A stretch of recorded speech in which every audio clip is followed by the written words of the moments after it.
Hello students, welcome to ADA 24/7. I'm Rebecca and you people are watching me here, and in this video session I'm going to discuss a chapter of class 11th which has been taken from the book Hornbill. So the name of the chapter is The Ailing Planet, The Green Moment's Role, which is written by Nani Palkhiwala. So नानी पालकीवाला ने एक article लिखा जिसको publish किया गया Indian express में 1994 में. तो उसमें उन्होंने मल्टीपल लोगों के एग्जाम्पल दे करके ये बताया कि क्या क्या अभी तक लोगों के ओपिनियन रहे हैं हमारे अर्थ को लेकर के, और कैसे ग्रीन मूवमेंट एक बहुत बड़ा मूवमेंट बना जिसने लोगों को अर्थ के टूवर्ड्स बहुत ज़्यादा अमाउंट में अवेयर करवाया. सो अब हम लोग पढ़ेंगे हमारे पार्ट 2 को. And in this video also we people are going to discuss the whole explanation of the chapter and we will learn all the hard words which will come in between. And my dear student, this is part 2 of this chapter. It has been well said that forests precede mankind, deserts follow. Now what does this means? This means mankind से पहले क्या आता है? Forest यानी कि जंगल. और जो human being है, जो मैन है, वो क्या कर रहे हैं? वो फॉरेस्ट को डिस्ट्रॉय कर रहे हैं.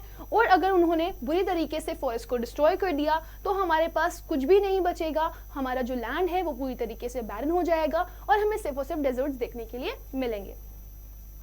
The world's ancient patrimony of tropical forest is somehow eroding. Eroding means coming to the end, मौत की तरफ जा रही है.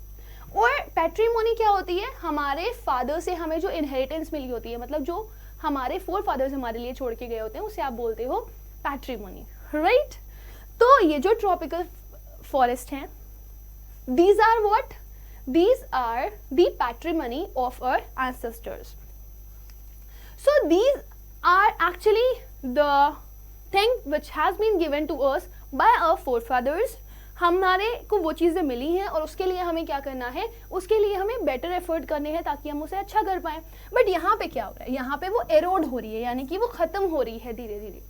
सो जो वर्ल्ड की एंशिएंट पैट्रिमनी है, वर्ल्ड की एंशिएंट पैट्रिमनी क्या है? ये ट्रॉपिकल फॉरेस्ट जो हमारे पूर्वजों से हमको मिली हैं, हमें उसे बचाना चाहिए था, बट वो धीरे धीरे करके एरोड हो रही हैं, ख़त्म हो रही हैं at the rate of 40 to 50 million acres. और वो भी बहुत तेज़ी से. किस तेज़ी से? एक साल में लगभग 40 से लेकर 50 मिलियन एकर्स की तादाद में फॉरेस्ट को काट दिया जाता है, डिस्ट्रॉय कर दिया जाता है और डिफॉरेस्टेशन क्रिएट हो रहा है. And the growing use of dung for burning deprives the soil of an important natural fertilizer. Now, I hope you people have heard about this word dung. Dung is what? Dung is the excreta of the animals. Cow dung, जिसे आप हिंदी में गोबर बोलते हो.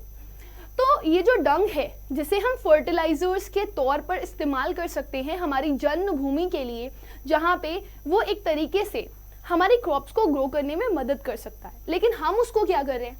We are actually not utilising it, we are burning it. हम इसको जला रहे हैं, राइट? और ये जो फर्टिलाइजर के तौर पर यूज होना चाहिए था, उसको हम क्या कर रहे हैं? खराब कर रहे हैं, डिस्ट्रॉय कर रहे हैं. World Bank estimates that a 5-fold increase in the rate of forest planting is needed. फिर वर्ल्ड बैंक ने एक स्टेटमेंट दिया. अलग अलग लोगों के ओपिनियंस आते हैं, अलग अलग कंपनीज के ओपिनियन आते हैं. तो यहाँ पे बैंक की तरफ से ओपिनियन आया and that bank was world bank.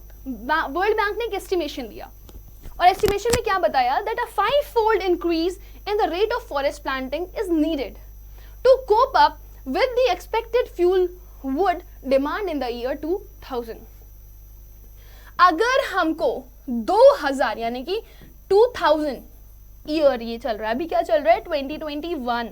तो मतलब ये बहुत पुरानी बात करी जा रही है. ये आर्टिकल लिखा गया है 1994 में. तो जो यहाँ पर राइटर हैं वो क्या कह रहे हैं?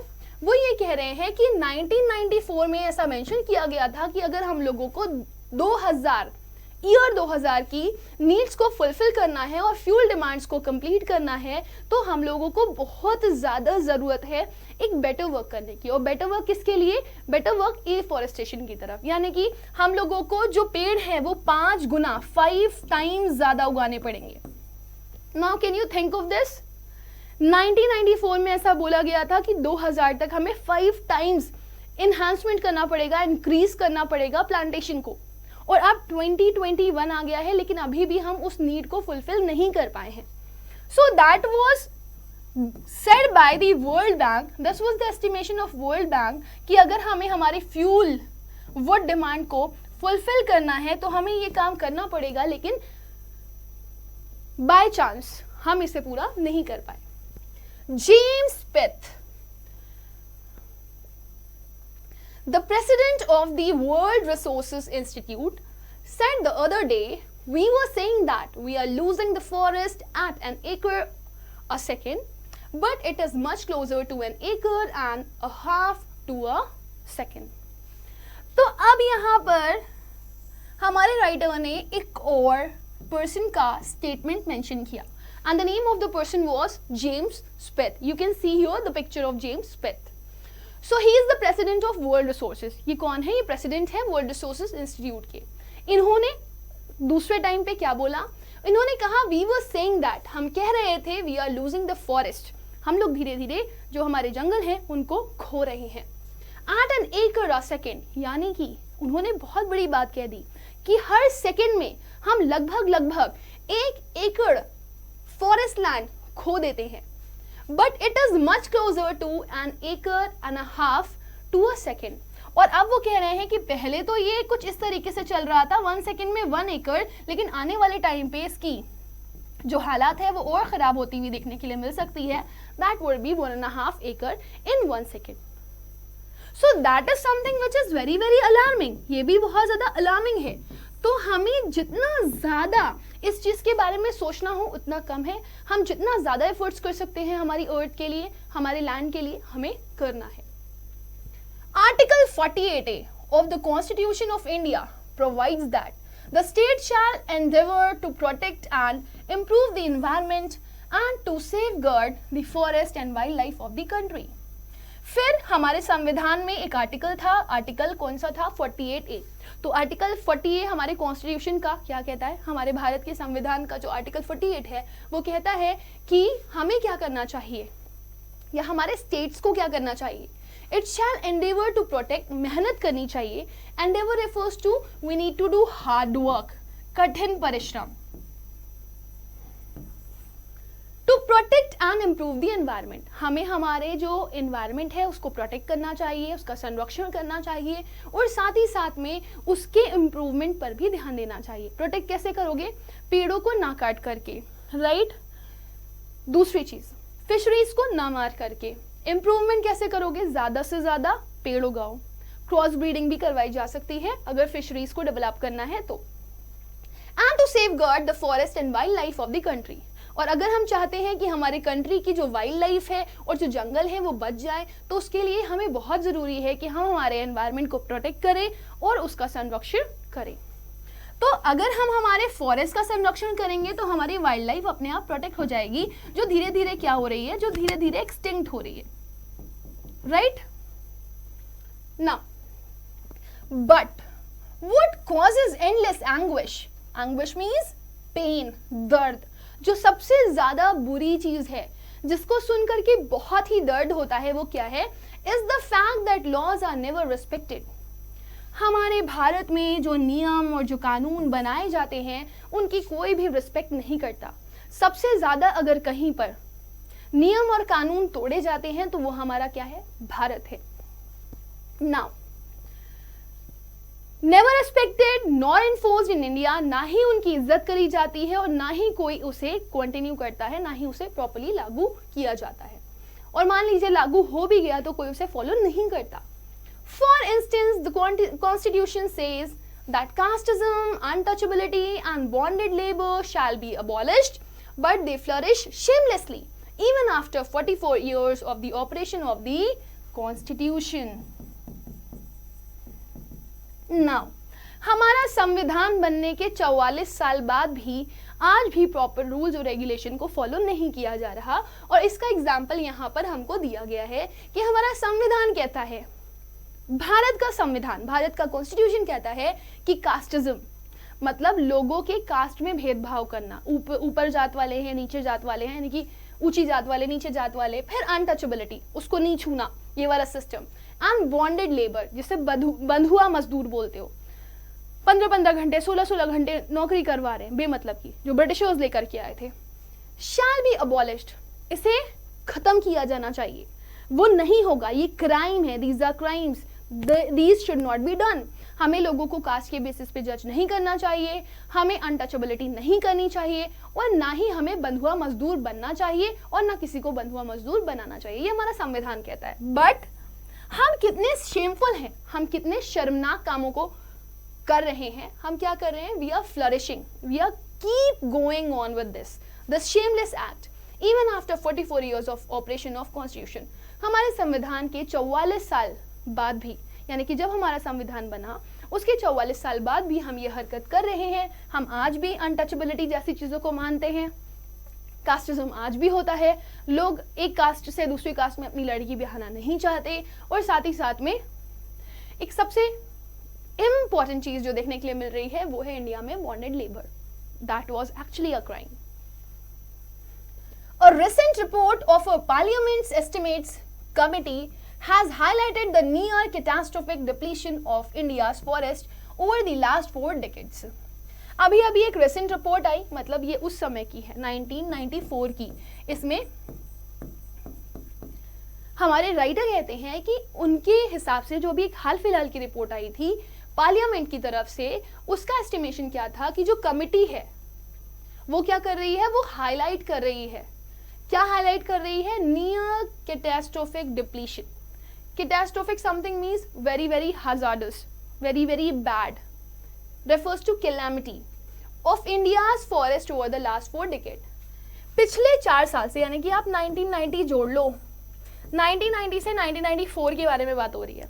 पिछले 4 साल से हमारे भारत की हालत बहुत ज़्यादा ख़राब थी, और हमारे भारत में जो फॉरेस्ट थे, जो जंगल थे, वो धीरे धीरे काटे जा रहे थे, और बहुत तेज़ी से एक बिगड़ना फॉरेस्ट का देखा गया, और that is said as catastrophic depletion, जो बहुत बुरा था, बहुत ही वियर्ड था। India according to reliable data is losing its forests at the rate of 3.7 million acres a year.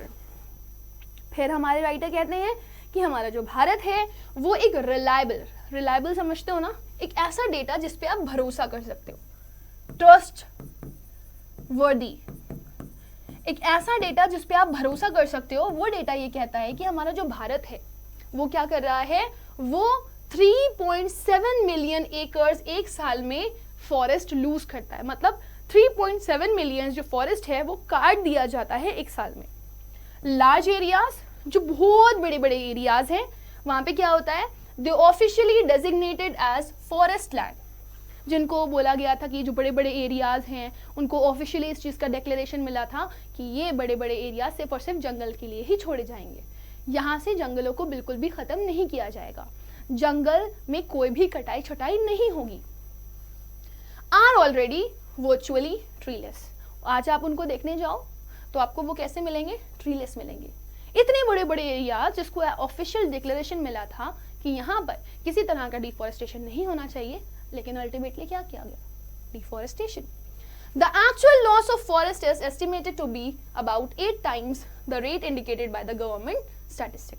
अब जो गवर्नमेंट ने डेटा दिया था उसके कंपैरिजन में जो एक एस्टिमेटेड डेटा निकल के आया वो हमें क्या बता रहा था कि जो फॉरेस्ट है it is going to be about 8 times the rate indicated by the government statistic, यानी कि हमारा जो एक्चुअल लॉस हो रहा है वो गवर्नमेंट के लॉस के हिसाब से 8 गुने ज्यादा है, 8 times more. Can you believe this? तो गवर्नमेंट का डेटा ठीक नहीं था जो दिया गया। A 3-year study using satellites and aerial photography conducted by the United Nations warned that the environment has deteriorated so badly that it is critical in many of the 88 countries investigated. फिर हमारे writer कहते हैं कि 3 साल की study के बाद, अब ये 3 साल की स्टडी किसकी हेल्प से करी गई है, with the help of satellite, number of pictures खींचे गए ऊपर से। आपने देखा होगा बहुत सारे सैटेलाइट्स ऊपर छोड़ दिए जाते हैं और वो हमारे अर्थ के अराउंड ऐसे मूवमेंट करते हैं और वो मल्टीपल जगह की पिक्चर्स लेते हैं कि हमारे अर्थ पे क्या क्या है। तो ये जो सैटेलाइट्स थे वो ऊपर इसीलिए पहुंचाए गए थे ताकि वो फोटोग्राफी कर सकें एरिया की।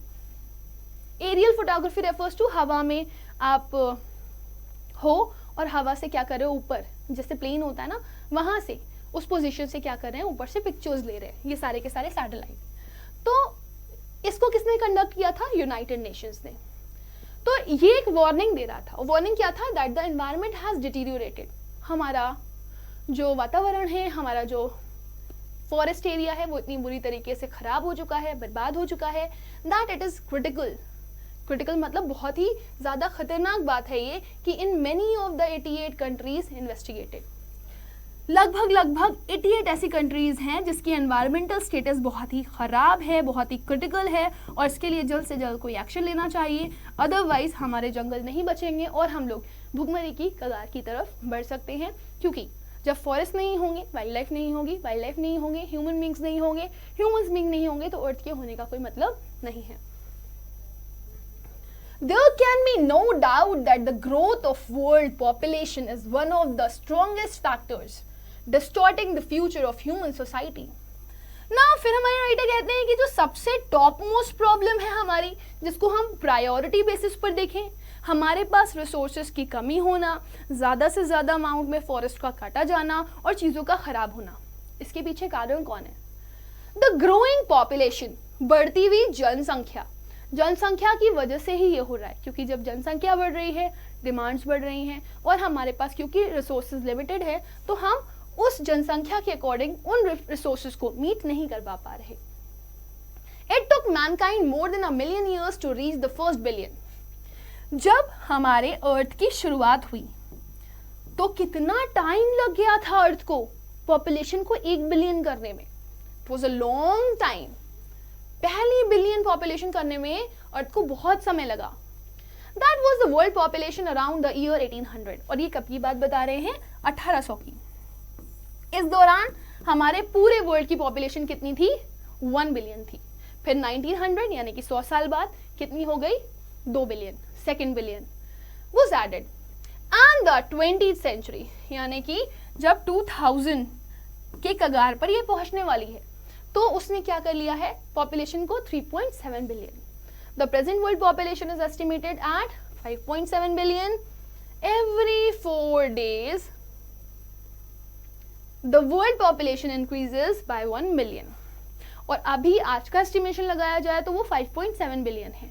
और यहाँ पे वो बताते हैं कि हर 4 दिन में जो हमारी वर्ल्ड पॉपुलेशन है वो 1 मिलियन इंक्रीज कर जाती है। 1 मिलियन, हर 4 दिन में 1 मिलियन इंक्रीज होता है। That is a huge amount.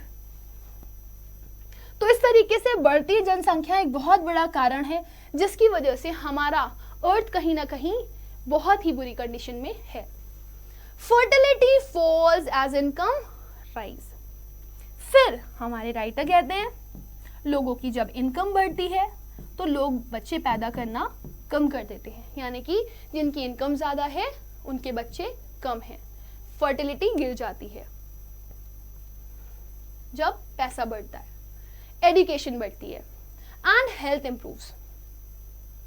जब लोगों की इनकम बढ़ती है, जब लोग पढ़ लिख जाते हैं, लोग समझदार हो जाते हैं, लोग अवेयर हो जाते हैं, तो अपने आप वो कम बच्चों को जन्म देते हैं। Thus development is the best contraceptive। तो इसके लिए जो सबसे अच्छी पिल है, जो सबसे अच्छा निवारण है, जो सबसे अच्छा सोल्यूशन है, that is nothing else but the development। And how the development will occur? पढ़ाओ लिखाओ, बेटी बचाओ बेटी पढ़ाओ। क्यों सिर्फ बेटी बचाओ बेटी पढ़ाओ, सबको पढ़ाओ सबको लिखाओ, ताकि लोग मानसिकता से आगे बढ़े, अपनी मानसिकता को बढ़ा सके, अच्छा सोच सकें और चीज़ों को लेकर के अवेयर रहें। वो ये ना सोचे कि उनसे क्यों बोला जाता है कि बच्चों को जन्म कम से कम दिया जाए। हमारे पास एक वैलिड रीजन होना चाहिए कि हम किसी पर्सन को ये समझा सकें कि उन्हें कम से कम बच्चों को जन्म देना है। But development itself may not be possible if the present increase in number continuous. लेकिन फिर एक दिमाग में क्वेश्चन आता है, ठीक है, जब इनकम बढ़ेगी, लोग एजुकेटेड होंगे तो डेवलपमेंट होगा। लेकिन फिर एक क्वेश्चन अराइज हो जाता है, क्या? अरे डेवलपमेंट कैसे होगा? डेवलपमेंट कैसे होगा जब हमारे पॉपुलेशन बढ़ते जाएंगे, लोग बढ़ते जाएंगे, तो कैसे डेवलपमेंट हो पाएगा? कैसे? How? The rich get richer and the poor beget children which condemns them to remain poor. अब यही होता है, जो अमीर होते हैं वो अमीर होते चले जाते हैं, जो गरीब होते हैं वो गरीब होते चले जाते हैं। अमीर अमीर क्यों हो रहा है? क्योंकि वो पढ़ा लिखा है, समझदार है, उसे पता है कि उसे कम पॉपुलेशन को जन्म देना है, उसे कम बच्चों को पैदा करना है। लेकिन जो गरीब है वो पढ़ा लिखा नहीं है, वो ज्यादा से ज्यादा बच्चों को जन्म देता है, और ज्यादा बच्चों की जन्म देने की वजह से तादाद ऐसी होती है, एक अनार 100 बीमार, एक बनाने वाला और 100 खाने वाले। तो ज्यादातर बच्चे अनएडुकेटेड रह जाते हैं, अनएम्प्लॉयड रह जाते हैं, और उनकी जिंदगी बस ऐसे ही मारी मारी होती है। मोर children does not mean more workers. अगर ज्यादा बच्चे हैं इसका मतलब ये नहीं है कि ज्यादा काम करने वाले होंगे, merely more people without work। लेकिन हम ये बोल सकते हैं जितने ज्यादा बच्चे उतना ज्यादा अनएम्प्लॉयमेंट। हमारे पास एम्प्लॉयमेंट तो लिमिटेड ही है ना, नौकरियां तो लिमिटेड ही हैं। अब बच्चे अगर बर्थ लेते रहेंगे तो हर किसी को नौकरी तो नहीं दी जा सकती, क्योंकि वो रिसोर्स हमारे पास लिमिटेड है। तो अगर ज्यादा बच्चे हो रहे हैं इसका मतलब ये नहीं है कि काम भी बढ़ जाएगा, काम करने वाले ज्यादा होंगे। इट इज लाइक अनएम्प्लॉयमेंट ज्यादा होगा। It is not suggested that human beings be treated like cattle. अब यहाँ पर नानी पालकी वाला क्या कह रहे हैं कि मैं ये नहीं कहना चाहता कि ह्यूमन बींग्स को आप गाय, बकरी, भैंस इसकी तरह ट्रीट करो एंड कंपल्सरली स्टरलाइज, और जबरदस्ती उनके ऊपर ये रूल एंड रेगुलेशंस थोपो कि आपने बच्चे नहीं पैदा करने, आपने मेरे हिसाब से काम करना है, आपको कम से कम बच्चों को बर्थ देना है। No, it should not be like that. आप किसी के ऊपर जबरदस्ती कोई चीज फोर्स नहीं कर सकते, but there is no alternative. लेकिन फिर दूसरी तरफ देखने के लिए मिलता है कि हमारे पास कोई दूसरा ऑल्टरनेटिव नहीं है, कोई दूसरा रास्ता नहीं है। To voluntary family planning without introducing an element of coercion. Coercion means force. अब क्या है, लोग अनपढ़ हैं, जाहिल हैं, उन्हें समझ नहीं है, और जिसकी वजह से नहीं चाहते हुए भी उनके बच्चे ज्यादा से ज्यादा जन्म लेते हैं। तो नहीं चाहते हुए भी इनके ऊपर फोर्स किया जाना पड़ता है, और फोर्स करवा करके ही उनको बोला जाता है कि प्लीज स्टॉप दिस, क्योंकि हमें हमारी अर्थ को क्या करना है, बचाना है, सेव करना है। So there is no alternative to voluntary family planning. जो फैमिली प्लानिंग है उसके लिए कोई ऑल्टरनेटिव नहीं है। हम लोग सिर्फ और सिर्फ क्या कर सकते हैं, उनको फोर्स ही कर सकते हैं कि देखो ये काम मत करो। इंदिरा गांधी के टाइम पर बीच में ये बहुत ज्यादा हुआ था, अगर आप लोगों ने थोड़ा सा हिस्ट्री का नॉलेज लिया हो तो। Right, now look at this, the choice is really between control of population and perpetuation. Perpetuation का मतलब क्या है, मल्टीप्लिकेशन। अब हमारे पास दो ऑप्शन है, या तो हम जनसंख्या देख लें या हम उसका मल्टीप्लिकेशन देख लें ऑफ पॉवर्टी। तो या तो जनसंख्या बढ़ेगी, राइट, या फिर हम क्या देखेंगे कि गरीबी कम हो।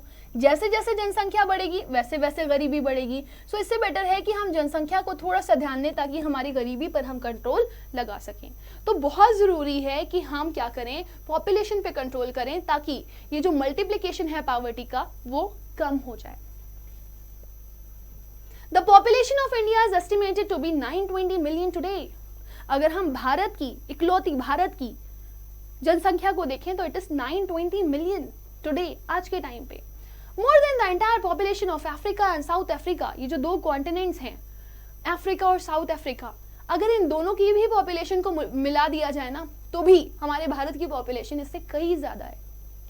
No one familiar with the conditions in India would doubt that the hope of the people would die in their hungry hutments unless population control is given topmost priority। फिर हमारे राइटर कहते हैं कि कोई भी familiar नहीं है हमारे भारत की कंडीशन से। जरूरत है कि हमारे भारत की कंडीशन को जाना जाए। would doubt that the hope of the, तो हमारे यहाँ familiarity बहुत कम है, लोग अवेयर बहुत कम हैं, तो एक तरह का जो डाउट है वो अराइज होता है that the hope of the people would die, कि लोग जो हैं वो मरेंगे या नहीं मरेंगे हंगर से। Hutments unless population control is given topmost priority। So it is very very necessary कि भारत के लोगों को इस चीज़ को लेकर के अवेयर करवाया जाए कि देखो पॉपुलेशन बढ़ रही है और पॉपुलेशन बढ़ेगी तो खाना कम हो जाएगा। क्यों खाना कम हो जाएगा? क्योंकि खाना जो है वो लिमिटेड है, और जब खाना लिमिटेड है और खाने वाले ज़्यादा हैं तो हंगर के चांसेस बहुत ज़्यादा हैं, भुखमरी बहुत ज़्यादा है, और ज़्यादातर लोग अगर मरेंगे तो वो भुखमरी से ही मरेंगे, एक्सीडेंट से नहीं, अपनी मौत नहीं, बीमारी से नहीं, बल्कि भुखमरी से मरेंगे। For the first time in the human history we see a transcending concern। इस तरह का जो कंसर्न है वो ह्यूमन हिस्ट्री में पहली बार देखा गया। The survival not just of the people but the planet। लोग सिर्फ और सिर्फ ह्यूमन सर्वाइवल के बारे में नहीं सोच रहे थे, बल्कि वो प्लैनेट के सर्वाइवल के बारे में भी सोच रहे हैं। We have begun to take a holistic view। हम एक पॉजिटिव सोच और एक ओवरऑल डेवलपमेंट, एक ओवरऑल ग्रोथ के बारे में सोच चुके हैं। Of the very basis of our existence, हमें एक कंप्लीट सोच के साथ यहाँ पर अपने आप को देखना है कि हमारा भी विकास हो और साथ साथ में हमारी अर्थ भी इफेक्ट ना हो। The environmental problem does not necessarily signal our demise, it is our passport for the future. फिर लास्ट में ये कहते हैं कि जो हमारी एनवायरमेंटल प्रॉब्लम्स हैं, जो हमारे एनवायरमेंट में परेशानियां हैं, वो एक्चुअली कोई सिग्नल नहीं है हमारी मौत का। यानी कि भाई एक ना एक दिन तो इंसान को मरना ही है, एक ना एक दिन तो उसने डेथ का सामना करना ही है, राइट? तो आप ये मत सोचो कि अगर एनवायरमेंटल प्रॉब्लम आ रही है तो आप मर जाओगे, मरने का सिग्नल मिल रहा है आपको, डिमाइस रेफर्स टू डेथ, बल्कि ये पासपोर्ट है हमारे फ्यूचर का। अगर हम आज हमारे एनवायरमेंट को अच्छा रखेंगे तो हमारे जो ऑफस्प्रिंग्स होंगे वो एक अच्छी जिंदगी जी पाएंगे, और अगर हम आज हमारे एनवायरमेंट को बुरा रखेंगे तो हमारी फ्यूचर जनरेशन वो तो पैदा ही ना हो पाए शायद, या पैदा होते ही मर जाए, क्योंकि बहुत ही बुरी कंडीशन होगी। तो आप ये मत सोचो कि आपको अपने एनवायरनमेंट को इसलिए अच्छा रखना है क्योंकि आपको मरना नहीं, मरना एक दिन हर किसी को है, लेकिन हमारी ऑफस्प्रिंग की जिंदगी एक नॉर्मल जिंदगी जैसे हमने जी है वैसे ही वो जी पाए। इसके लिए आप लोगों ने हमारे एनवायरनमेंट को क्या करना है, सेव करना है, बचाना है, प्रोटेक्ट करना है। So with this part we learn that कि how much it is necessary to save our earth. The emerging new world vision has ushered in the era of responsibility। तो अब ये जो बढ़ता हुआ नजरिया है, emerging new world vision, नए दुनिया का विजन, उसने हमें एक रास्ता दिखाया है, उसने हमें हमारी रिस्पॉन्सिबिलिटीज का एहसास करवाया है। It is a holistic view and ecological view, seeing the world as an integrated whole rather than a dissociated collection of parts। तो हमें हमारे पूरी की पूरी दुनिया को एक होल सोल पार्ट में देखना है। हमें ये नहीं देखना कि हम अच्छे रहें, हमारे पेरेंट्स अच्छे रहे, हमारे नेबर्स अच्छे रहे, हमारी फैमिली अच्छी रहे, नहीं, हमें ये देखना है कि हमारी पूरी की पूरी दुनिया सही रहे, अच्छी रहे। तो वो कैसे करोगे आप? जब आप इंडिविजुअल रोल प्ले कर पाओगे तब। सो ये चैप्टर हमें यही सिखाता है कि अभी तक जो ग्रीन मूवमेंट हुआ उसमें हमें बहुत सारी चीज़ों को लेकर के अवेयरनेस मिली, और अब हमें उसको फॉलो करना है और उसी तरीके से काम करना है कि आगे चल के हमारी लाइफ में हमको कोई प्रॉब्लम ना हो, और स्पेशली हमारे जो फ्यूचर जनरेशन है उसको तो बिल्कुल भी नहीं। Industry has a most crucial role to play in this new era of responsibility. आज के टाइम पे जो सबसे इंपॉर्टेंट रोल प्ले कर रहा है वो कौन है? इंडस्ट्रीज। ये मैंने आपको बताया था स्टार्टिंग में, जो 4 मेजर पार्ट बताए गए हैं, that is fisheries, forestry, grasslands, croplands. So उनका जो रॉ मटेरियल होता है वो कहाँ जाता है? इंडस्ट्री में। So industry is the whole sole part and it plays a very important role in this era. यहीं से ही सारा काम होता है। So what are transformation would be affected if more businessman shared the view of the chairman of DuPont, mister Edgar S Woolard, who 5 years ago declared himself to be the company's chief environmental officer. He said, our continued existence as a leading manufacturer requires that we excel in environment performance। तो क्या हो अगर सारी industry के लोग यही vision रखें? तो इसी तरह के ट्रांसफॉर्मेशन के बारे में वो भी सोचे कि कितना इफेक्ट होगा, कितना ज्यादा बेनिफिट होगा सबको। ज़्यादातर जो बिजनेसमैन हैं उन्होंने अपना शेयर किया, अपना व्यू, अपने नज़रिए को कौन कौन बताया गया है? DuPont, mister Edgar S Woolard, जिन्होंने ये कहा कि 5 साल पहले इन्होंने डिक्लेरेशन दिया था, इन्होंने बताया था कि जो कंपनी है, कंपनी चीफ एनवायरमेंटल ऑफिसर, उन्होंने कहा था कि जो हम हैं और जो हमारा एग्जिस्टेंस है वो किस पे डिपेंड करता है? वो डिपेंड करता है as a leading manufacturers that requires that we excel in environmental performance. यानी कि अगर हमारी एनवायरमेंटल परफॉर्मेंस अच्छी होगी तभी हम ग्रो कर पाएंगे, तभी हम आगे बढ़ पाएंगे। तो हमें मैन्युफैक्चरिंग तो करनी है, लेकिन मैन्युफैक्चरिंग करने के साथ साथ हमें इस चीज़ का भी ध्यान देना है कि हमारी इन्वायरमेंटल परफॉर्मेंस पे कोई भी गलत इफेक्ट ना पड़े। सो इनका ओपिनियन बहुत इंपॉर्टेंट था, और अगर सारे बिजनेसमैन, सारे इंडस्ट्रियलिस्ट ऐसे ही सोचेंगे तो शायद हम एक बहुत ही अच्छा जीवन जी पाएंगे। Of all the statements made by Margaret Thatcher during the years of the prime ministership, तो मार्गरेट कौन है? She is the prime minister. तो वो क्या कहते हैं? उन्होंने एक स्टेटमेंट दिया, उन्होंने कहा none has passed so decisively into the current coin of English usage as her fallacious words। उन्होंने कहा बहुत सारे लोगों ने अलग अलग तरह के स्टेटमेंट्स दिए, इन्होंने भी खुद के बहुत सारे स्टेटमेंट दिए, लेकिन इतना परफेक्ट आज तक कोई स्टेटमेंट नहीं देखा गया, इतना perfect. What was the statement? No generation has a free hold on this earth। अर्थ को तुम अपनी प्रॉपर्टी मत समझो। All we have is a life tenancy। हम लोग यहाँ पर इस अर्थ पे एक टेनेंट की तरह हैं, एक किराएदार हैं, with a full repairing lease. और इसके लिए हमें क्या करना है? इसके लिए हमें फीस पे करनी है, इसके लिए हमें एक लीज देनी है। In the words of Mr. Lester Brown, we have not inherited this earth from our forefathers। फिर वहीं पर मिस्टर लेस्टर ब्राउन क्या कहते हैं? ये जो अर्थ है वो हमें हमारे पूर्वजों से नहीं मिली, बल्कि हम लोगों ने क्या किया है? इसे बोरो किया है हमारे चिल्ड्रन से। आप समझ रहे हो कितनी इंपॉर्टेंट बात दोनों ने बोली। पहला जो मार्गरेट हैं वो क्या कह रही हैं?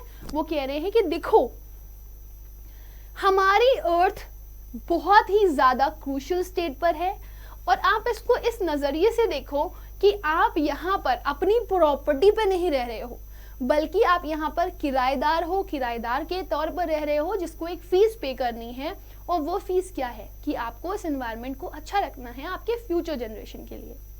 वहीं पर लेस्टर ब्राउन का स्टेटमेंट आया कि हमारे पूर्वजों से ये जमीन हमें नहीं मिली है, कि हमें पूर्वज दे गए। ये तो होता है ना, हमारे पूर्वज छोड़ गए थे इतनी जमीनें, ऐसा नहीं है, दिस इज नॉट ट्रू। बल्कि हम लोगों ने उधार मांगी हुई है ये जमीन, किससे? हमारे जो ऑफस्प्रिंग्स हैं उनसे, और हमें उनको ये सही सलामत वापस लौटानी है। उन्होंने आज हमें दे दी है, हमें उनका बुरा नहीं सोचना चाहिए, हमें उनका अच्छा सोचना चाहिए, और उनको एज इट इज ये जमीन वापस करनी चाहिए। So with this we come to the end of the session. I hope कि आपको चैप्टर बहुत अच्छे से क्लियर हो गया होगा। Now I am going to end this. Thank you, bye bye, and if you really like the video, do subscribe to our channel for the more videos. Thank you.